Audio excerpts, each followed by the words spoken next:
What's up, everybody? Welcome to another episode of China Update, where I try and help you guys keep on top of the macro developments coming out of China. If that is something that you are interested in, if you're watching this for the first time, and if you want to be just as informed as my clients, maybe consider subscribing. Everyone else, it's good to see you guys. This is coming up on Sunday. Forgive me for looking a little bit tired. I'm on my 12th day in a row. Very busy at work these days. I've got another 6 days to go and then I have a few days off. So I'm on fumes at the moment. I'm a little tired, but I really wanted to get this up for you guys tonight. Hopefully you enjoy it. I think we should just jump straight in. If you enjoy the content, hit that like button. It's a huge help. And also a big thank you to my Patreon supporters. You guys rock. Thank you so much for supporting a new YouTube channel. Okay, let's jump in, guys. Here we go. This week, General Secretary Xi Jinping gave a much publicized speech at the Boao Forum for Asia, the forum sometimes known as Asia's Davos, which seeks to, quote, promote regional economic integration and bringing Asian countries ever closer to their development goals, end quote, is growing in importance in the region and globally. The General Secretary used the opportunity to speak on China's views of a, quote unquote, changing world order, touching on many points that he and other high-level officials have used when speaking to an international audience on this theme. World order, or the global order, was a key theme in the General Secretary's speech, but to get a sense of how officials in China itself are thinking about this concept, we need to turn to the state media and other official documents published this week for a domestic audience. The first is an essay that was published to coincide with General Secretary Xi's speech by Politburo member and Vice Chairman of the National People's Congress, Wang Chen, in the journal China Legal Science, which discusses, quote, Xi Jinping thought on rule of law, end quote, and the, quote, Sinicization of Marxist theory, end quote.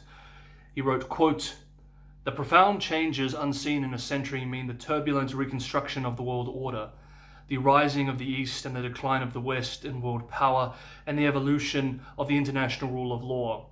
Under the background of this era, General Secretary Xi Jinping was far-sighted and judged the situation.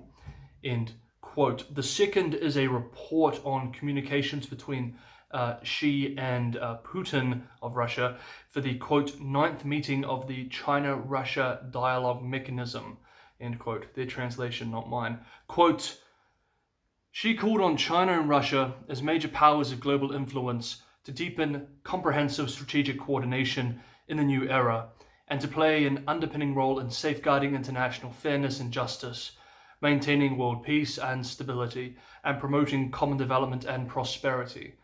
End quote. This line, safeguarding international fairness and justice, has been used by Xi before in official statements with Russia. The statement is actually being used with increased frequency. The final statement we're going to turn to is from the state-run Global Times. The US has used its strength and geopolitical advantage to forcibly bring the world into division and confrontation, and whitewashed its vicious actions with the label of defending liberal democracy and safeguarding rules. All these actions proved Washington's thirst for hegemony. The world needs a political enlightenment movement to break free from the mind suffocation caused by the US and to clarify the most basic international ethics. The West needs to review the Peace of Westphalia that has helped Europe out of the wars in the 17th century. They should learn how the treaties describe equity among countries regardless of their territorial size, and how the countries should engage in non-interference in others' internal affairs. End quote. Now let's move on to Japan, US. Over the last weekend was the meeting between Japanese Prime Minister Suga and US President Biden in Washington. Suga's comments on the US-Japan commitment to East Asia and Japan's general regional outlook are some of the most assertive coming out of coming from a Japanese leader in decades. Suga's comments on Taiwan were especially assertive from a Japanese leader. The first such comments on the Taiwan Strait situation since the US and Japan both switched diplomatic recognition of China from Taipei to Beijing back in the 1970s. In a joint statement, he expressed, quote, we underscore the importance of peace and stability in the Taiwan Strait and encourage the peaceful resolution of the cross-straits issues, end quote. For its part, the US reaffirmed that its treaty obligation to protect Japan applies to the Senkaku Islands and stated that it opposes, quote, any unilateral action that seeks to undermine Japan's administration of the Senkaku Islands, end quote, and, quote, shared their concerns over Chinese activities that are inconsistent with the international rules-based order, including the use of economic and other forms of coercion, end quote.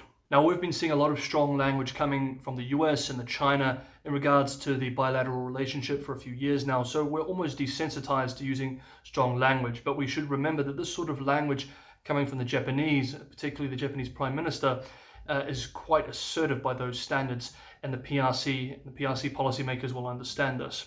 The PRC response to the joint Japan-US statements was as expected. Quote, Taiwan and Diaoyudao are both Chinese territory. Issues related to Hong Kong and Xinjiang are purely China's internal affairs. China has indisputable sovereignty over the islands in the South China Sea and waters around them. We urge the US and Japan to take China's concerns seriously, abide by the One China principle, and immediately stop meddling in China's domestic affairs and harming Chinese interests. China will take all necessary measures to resolutely defend its sovereignty, security, and development interests. End quote. We can see, actually, we've been looking at a lot of these quotes coming from the foreign ministry of the PRC over the last year or so. We're increasingly seeing this reference to development interests. This has been added to the usual interference with internal affairs, territorial sovereignty, etc. So it looks like this is also now part of the official boilerplate language of the foreign ministry. This week, China hosted its new annual National Security Education Day. That's its name, or translation of it at least. This year, there was a strong focus on so-called ideological security among young people. Xinhua, State-run Xinhua, wrote about one case study in particular this week. Quote, the state security organs cracked the case of Tian Mo, a student from a university in Hebei, inciting subversion of state power and timely thwarted the attempt of overseas anti-China forces to train and support domestic agents. Tian, born in 1999, is a journalism student in a university in Hebei. Tian has been listening to overseas anti-China media broadcasts since he was 8 years old, and often browses a lot of overseas anti-China political information. In January of 2016, Tian opened an overseas social media account and began to interact with overseas anti-China hostile forces. Bewitched and abetted by foreign forces, Tian formed an overseas anti-China website in 2018, spreading all kinds of anti-China information and political rumors and making vicious attacks on China. End quote. So for the quote of the week this week, for this episode, I have a state-run People's Daily interview with an academic on this quote-unquote ideological national security risk, end quote, among young people. I thought this was a particularly interesting interview and gives you a real insight on how some of these officials are thinking about this. Quote, what actions will endanger national political security? Why are young students easily tempted by incitement? People's Daily interviewed Xu Hongshui, President, Professor, and Doctoral Supervisor of the Northwest University of Politics and Law National Security Institute. Young students are at an important stage of understanding the world, and they have their own opinions on many things, but their understanding on principal issues is still very insufficient. At this stage, exposure to harmful political information abroad is easily influenced by Western ideology. Xu Hongshui said that in addition, students are quick to accept new things, have a strong ability to use new tools, and are very excitable. So they are easy targets of infiltration by overseas anti-China hostile forces. At present, the infiltration methods of hostile forces against China are becoming more and more concealed. The citizens are easily misled when browsing overseas information. Xu Hongshui emphasized that especially when it comes to our national political system and ethnic policies, anti-China hostile forces either instigate opposition with so-called real cases or induce them on the grounds of universal values. Citizens should be vigilant about this. End quote. The US and China held important talks this week to discuss climate policy. China's PRC's Vice Premier Han Zheng over last weekend met via video link with John Kerry from the US side, and both sides, quote, expressed willingness to carry out communication cooperation on climate change, end quote. Quote, China welcomes the US return to the Paris Agreement and expects the US side to uphold the agreement, shoulder its responsibilities and make due contributions, end quote. And the US side was just as promising. Quote, the United States and China are committed to cooperating with each other and with other countries to tackle climate crisis. which must be addressed with the seriousness and urgency that it demands. This includes both enhancing the respective actions and cooperating in multilateral processes, including the United Nations Framework Convention on Climate Change and the Paris Agreement. End quote. Though these statements sound fine enough, at this point these are just words. I wouldn't buy any beachfront property just yet.